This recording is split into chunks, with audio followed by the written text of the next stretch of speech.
Welcome to the Sisterhood of Healing podcast, the podcast that wants to help you reach your best and most divine potential. Each week, we dive into topics concerning inner healing, wellness, and spirituality.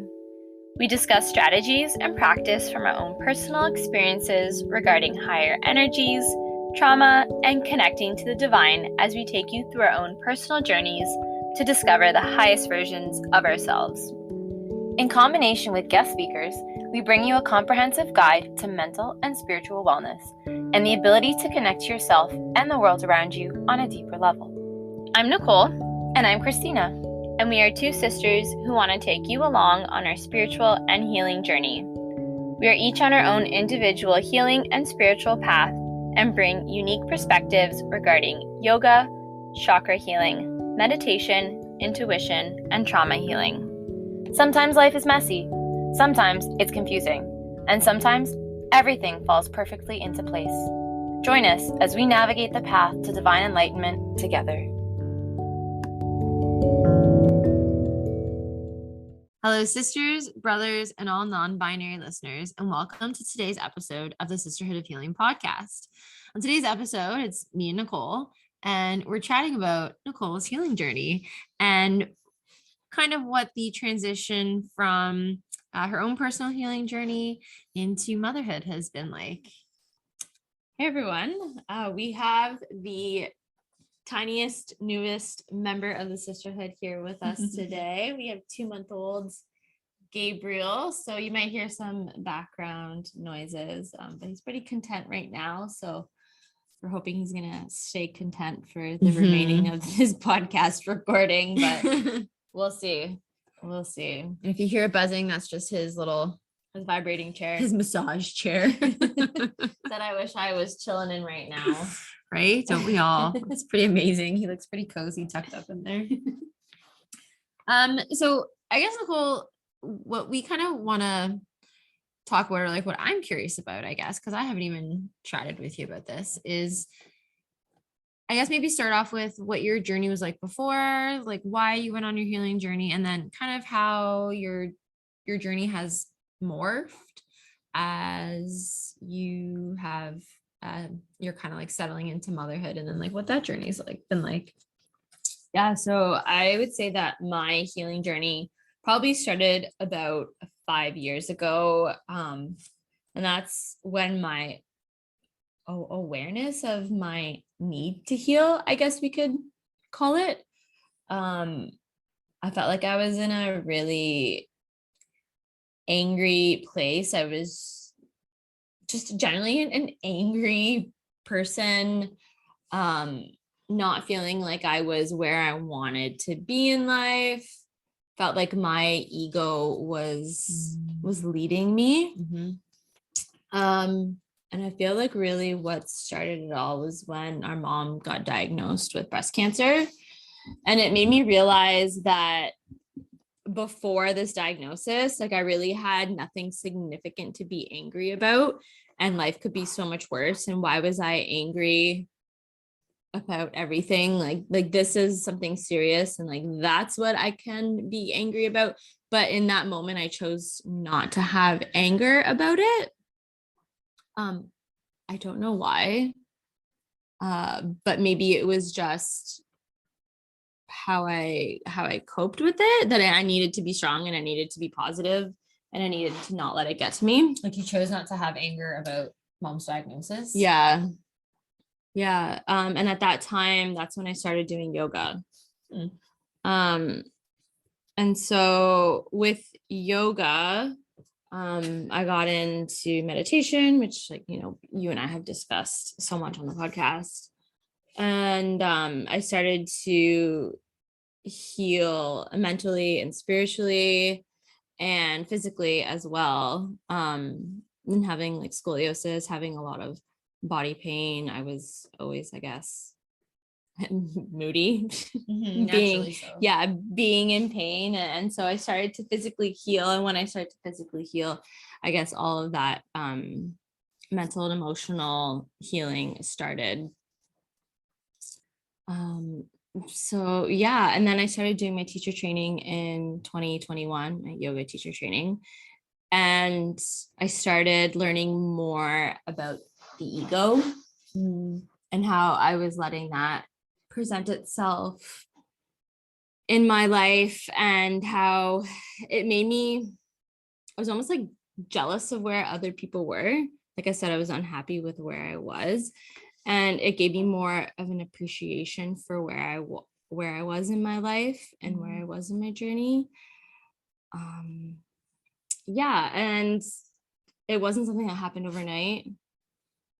Healing took months and months and months. I mean, like it did start in 2017, but I feel like the biggest, most significant part of my healing journey started at the beginning of 2021 when I did my teacher training. And it took like a solid, 6 months to feel like I was in a significantly better place, and just, so much happy with where I was. And once I was happy with where I was, I felt like everything that I saw other people doing and experiencing in life, like it wasn't something that I needed for myself anymore. And I was just really happy with where I was. And then 2022 comes along and I got pregnant, and baby sneezes. And I was in a much better place, and all of that anger, like that past self was gone, and I focused on having a healthy pregnancy. And here I am now in 2023 with a 2-month-old, and feeling like I'm in a place where like I know who I am, and I don't have that anger. And I'm glad that I went through that healing journey, because I wouldn't have been able to show up as a parent as I needed to show up without having gone through that. And I know that, like, with things like even the way that you speak to Gabriel, or the decisions you make them with like such awareness, because now you're like, you know what, we're not going to use these phrases, or it's okay if, I say or do this or feel this or whatever it is. And I feel like that takes such an awareness, because I mean, I'm not a parent, but I think with your first baby, like, you're figuring it out as you go. I'm assuming, like, you've never done this before, so you're figuring it out. And where you would have learned how to do it if you are going to have an example is your parents. So I feel like it's natural to take like whatever you learned from your parents' parenting and adopt it and run with it. But it's not always necessarily what's the word I'm looking for? Like, it's not like the best road to take. Yeah, sometimes we all do things in life out of necessity without giving it much thought, and sometimes it can have, negative emotional, mental repercussions kind of thing. So you're very like intentional, I feel like, with how you're parenting your 2-month-old. There's definitely a greater level of awareness about how I'm raising him and how we were raised. Not to say like we had a bad upbringing, but I think just being raised by baby boomers, they just had a certain way of doing things and approach to parenting and all these different ideals, and us millennials were more woke, quote unquote, More conscious, as we like to say. Just like simple things that I'm more aware of. Like, obviously he's like 2 months old, so there's not much like parenting that comes in with a 2-month-old. But just having the language, the appropriate language to have with him. Like, this sounds like such a silly example of and this example about him being a quote unquote good eater, and how I don't want to use that language around him, because like, what does it mean to be good? It means that the opposite is to be bad at something. And like, I don't want to have these negative connotations that are attached to him eating and, having like Relationships with relationships with food, a relationship with body image. And it's so hard because I find myself wanting to say like, oh, you're such a good eater after finishing a whole bottle, in a good period of time. Again, I say a good period of time. Measuring But that. yeah. But yeah, being more aware for sure about how I'm speaking to him and the way I react to things. There's like so many times where I could be completely stressed out and be pulling the hair out of my head or want to scream at him, because he doesn't want to go down for a nap. But then I have to pause and think like, is this how I want to be speaking to him? And is this how I want to react? And like at the end of the day, does it really matter how quickly he goes down or so it's just a different level of awareness, and I'm sure my awareness will expand as I continue on this journey. As Gabriel gets older, new challenges will arise. Yeah, we're healing. So I'm curious, I just want to like backtrack a little bit to you saying like back in 2017, like you realized you were just so angry and like were you able to like in your healing, were you able to kind of like pinpoint where that anger came from, like what its origins were? And then how did you reprogram yourself? How did you work through that anger and like that realization? Well, I think I was around a lot of negative people for a long time. And I think we grew up with an ego and a comparison mentality, and like our mom like always, I don't want to say speaking ill of people, but speaking of other people and maybe not highlighting the most positive things all the time. Yeah. I think there was a lot of comparison and we learned to compare ourselves to other people. So I always felt like I was in competition with other people when really I was just in competition with myself. So yeah, being angry, having a lot of negativity around me, mostly in the workplace, having a lot of negativity around me. And once I moved into a different role with my work, that definitely got better. But I found myself getting so angry so easily over the tiniest things. And that's because I was reacting the same way that other people around me were reacting. And it really required me to pause before I reacted to see if I was responding in the appropriate way. And were you getting angry at those people? Like, were you lashing out at those people, or like how was your anger expressed? No, I was never lashing out at other people, but it was just like frustration. You feel like that like burning heat within you and just being like, and like not being direct towards the people that were frustrating me, but saying to my colleagues like, this person did X, Y, and Z, and just that's feeling, how you learned. That's how I learned to react to things. So taking a step back and thinking about what is it that's making me upset or react in this way, and how can I react differently?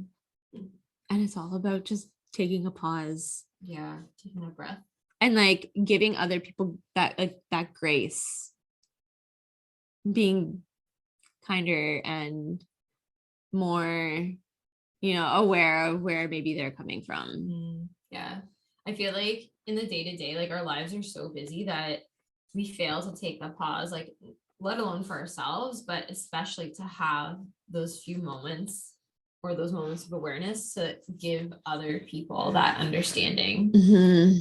because like we're kind of like on our own mission throughout the day to like do whatever we need to do or accomplish whatever we need to accomplish, feel whatever we need to feel. And sometimes our understanding, our empathy for other people kind of like gets lost in the wayside with that. Yeah, because we're all just completely self-absorbed and going on with our day and only concerned about what's affecting us, how it's affecting us. Yeah, once we give people more grace, then I don't know, I guess it just makes our lives, our relationships easier. And how have your relationships changed, like since you've gone through like your healing? And you pinpointed like your thing was like you were always angry, you're always just like feeling angry. Like now that you've got like the skills and like your toolbox to pause and to be more self-aware and whatever, like how has that changed the relationships around you, like maybe in the workspace, friends, family, whatever? I think I've learned to say no. Just having more awareness of how I'm feeling. Like I was such a people pleaser and now I'm not. I will do what is right for me, what I have the emotional and mental capacity for. And yeah, I will say no because I'm not going to put that on myself. Where did I want to go with this? What have your relationships? Have my relationships? Oh, right. I think like in my own like personal relationship, like in my marriage, like I was always like quick to react or so quick to have a certain tone. And now like I find I don't speak with that tone anymore. And like even when my partner has like a tone with me, I'll be like, hey, like, are you aware that you're having this tone with me right now? Because what did I do to deserve that kind of tone? Like, you don't need to speak with me or speak to me like that. So now because I have that level of awareness, I want to share that awareness with him or enlighten him. And I feel like that's made room for more open and honest conversation in our relationship, because before it would just be like a screaming match, or you're just like talking at each other. And I think I've learned to listen better. Yeah, it all comes with like you said, like understanding your ego, knowing like when your ego is needing to speak louder to be right. Checking your ego and I feel like that would take a lot of patience too. Is that something that has evolved more? Yeah, I think my patience has developed more, but I think that comes with having a crazy dog. My crazy dog, my crazy 2-year-old dog has, I know it sounds so silly, but she has taught me so much patience, because what I would have gotten angry for 2 years ago, there's no way I would get angry for now. Like the simplest thing, like having, dog hair on my floors, I was like so crazy with that. And then now I'm like, okay, you know what? It's not the end of the world. And I think in the way that I've healed, it all comes down to like, is this make or break? Like, is this the end of the world? No. So I'm just gonna roll with the punches and literally just deal with whatever is thrown at me that day, at that hour, at that minute, at that second. And that's being so present too. Yes. That requires like such a level of being present. Yeah. Yep. And I, as you know, would have identified myself as someone who had anxiety, like crazy anxiety, where like I wouldn't want to go to work that day just because I was thinking about what may happen. Just the anticipation of my day would kill me.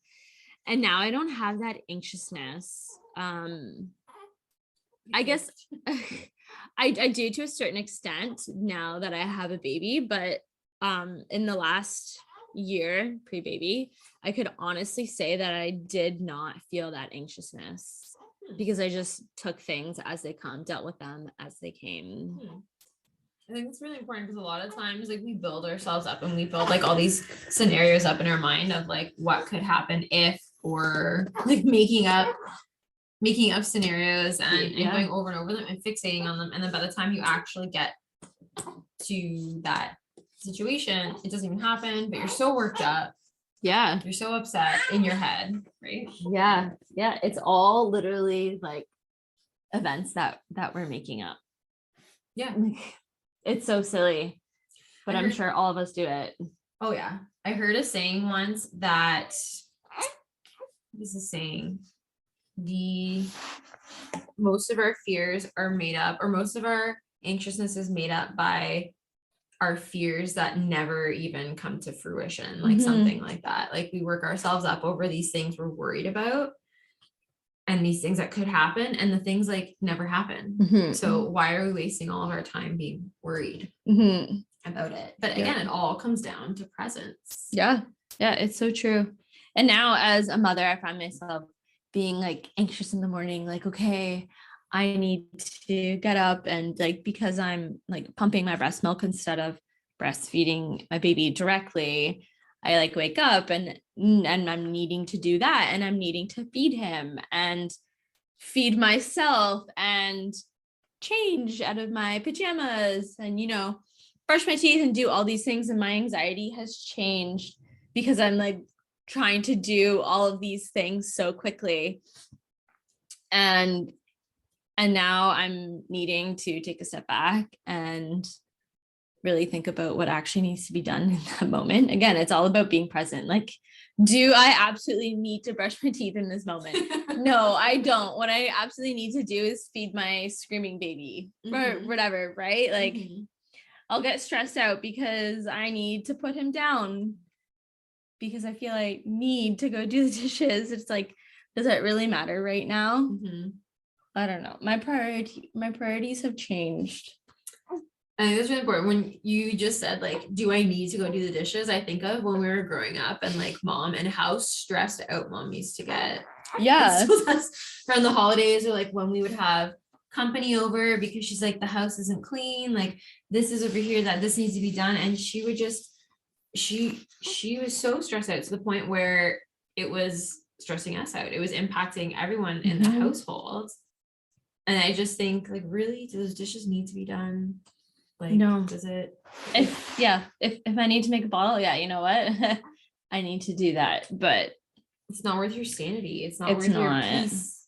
It's not, because I can do it later when my husband comes home and he has hands too.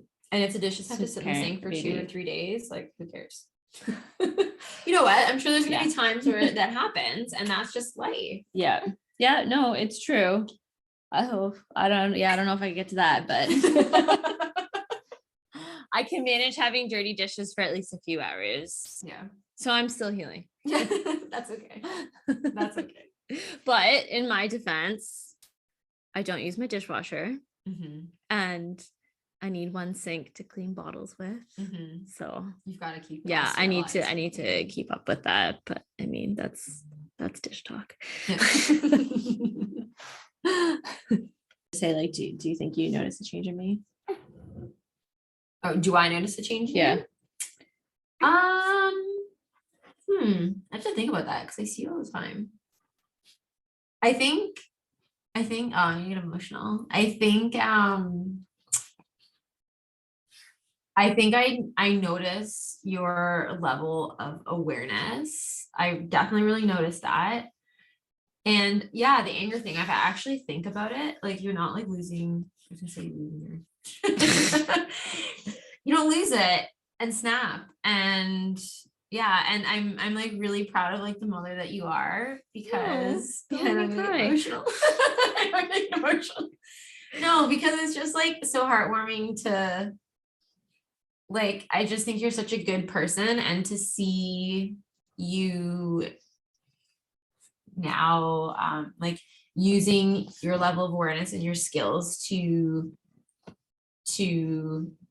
like look after a little human. And I don't know, it's just, I just think it's so beautiful, and to just like see how far you've come and just like I don't know. I don't even know what I'm trying to say, but just like the love and the awareness and the presence that you have as a person, but mostly as a mom, is just really nice to see. Oh, you're gonna make me cry. Thank you. I think that's really nice. Oh, I know. Our cat's here now too, so if you hear a bird, she's happy too. this recording's a whole family affair right now. She's got to get in on the action. Yeah, she does. She's loving this. She's like, ooh, family to pet me. Thank you. Yeah, I'm curious, like, because like mom and dad raised us, obviously. How have mom and dad been with, I guess, like, with the type of parent that you are? I don't know if that's a weird question to ask or if I phrase that right, but like, do you find that they question the things that you do, and not in a judgmental way, but because you're at a different level of understanding and awareness than they had? Yeah, 100%. Like the example of like eating, like telling mom, like we're not gonna A, force food, and B, we're not gonna like comment on the amount of food eaten.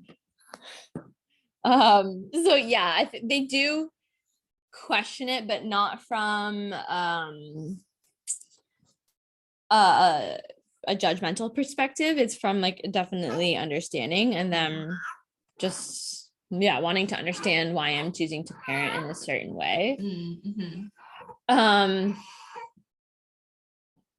But also times have changed, and the way that we do things as parents nowadays are completely different from the way that they did things. And again, that comes from the new level of like awareness and level of information that we have out there, like safe sleeping practices. Yeah, sure, we went down on our stomachs and slept with blankets, but we also don't do that now because unfortunately data shows that it's not safe for infants. And this is why we sleep on our backs with sleep sacks or swaddles. And it's definitely different parenting, and mom and dad will question me all the time on why I'm doing things a certain way, but we were fine. We were fine, we survived. But the data shows that there's more safe way to do things now. So it's not questioning my parenting skills. It's just questioning the way I do things, and I will flat out be like, no, this is not safe for him. Mm-hmm. Like mom had him sleeping in this vibrating chair the other night when she was watching him, and I was like, no, you need to take him out of that now because he will suffocate if he sleeps. So in the vibrating chair? Well, because he could like slump down and he can like cut off his airways. So just things like that mom and dad weren't aware about. But again, it's their generation. Yeah. And I guess they figure like you said, you guys survived, so it's fine. It's like, well, we're more aware now, so we're not going to take those chances. Yeah. There's no way I'm taking chances with this little guy. Do you ever find that your old, like the unhealed version of yourself ever pops back up, or is there anything that currently triggers it now that you are a new mom and you've got like new and different stressors kind of on your plate? And like I'm home alone with the baby and the dog during the day, and with the baby, like I feel like the baby's so easy compared to the dog. And, I don't ever want to yell around my baby, but sometimes my dog is just absolutely not listening, and it's come to the point where I'm like screaming at the top of my lungs to get her to stop doing something. Mm-hmm. And I'm like, oh my God, like I feel like I've resorted back to just being an angry person, and I don't want to feel this way. And I feel guilty as soon as I yell. I'm like, oh my God, what am I doing? Like, I don't want to be yelling around my child. I don't want him to react this way. How dare I react like this in front of him? Like I want to behave in a way that I want him to behave. So I unfortunately find myself resorting back to my old ways sometimes. But again, I have that level of awareness as soon as I do it, and I'm working on correcting that behavior. Mm-hmm. I love that you said that you want to behave in a way that you want him to behave, because so many times, like dad in seriousness and in jest has said, do as I say, not as I do. Yeah. Kind of thing. And I think that sends such confusing signals to kids because like as parents, you're their first role models. Yeah. And they're going to mimic what you do. Not always like kids don't listen to what you say all the time. They're going to push those boundaries, but they definitely learn and they're watching and they see what you're doing every day. Oh, yeah. So I think it's so important that your actions and your words match because he's watching what you're doing constantly. Like you are modeling the kind of person you want him to be. Yeah, for sure. Essentially, right? Like, yeah. Your children become mini versions of you. Yeah. And once they become adults and become more self-aware, if they do, they have the choice to, continue those learned habits or change. Yeah. No, for sure. It's not a small feat either. I feel like there's so much pressure on parents to raise, little baby coos, to raise little humans that are self-aware and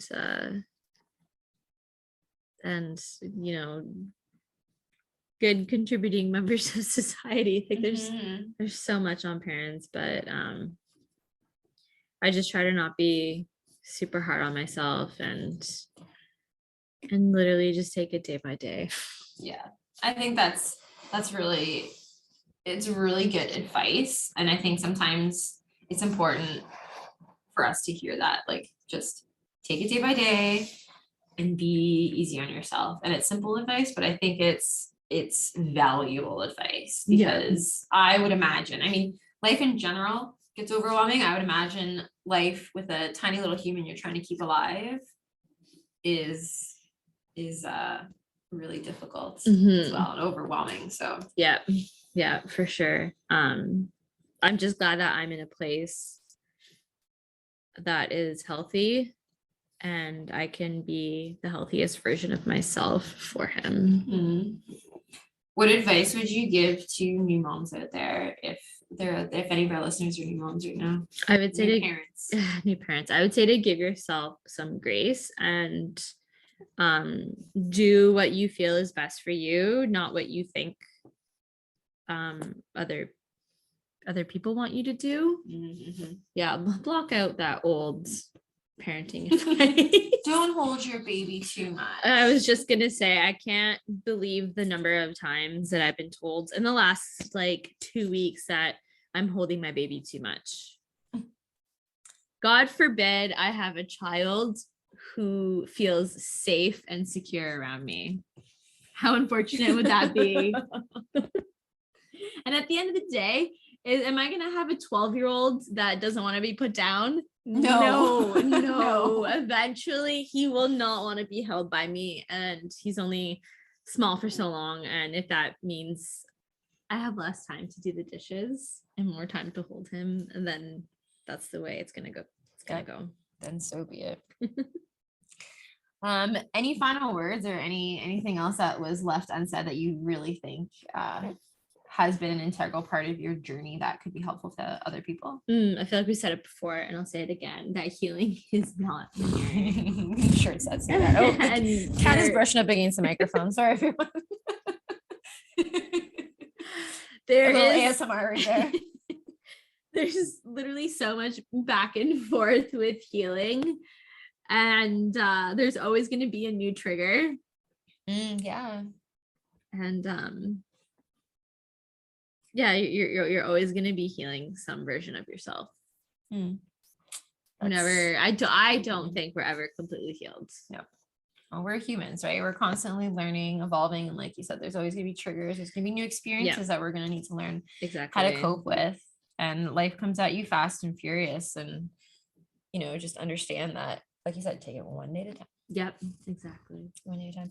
Well, thanks for sitting down and having this very open chat about your journey and about motherhood and with little Gabriel. I think it's maybe time for a diaper change for him. So we'll go get him a nice, clean, dry diaper. But thank you so much. Thanks for listening.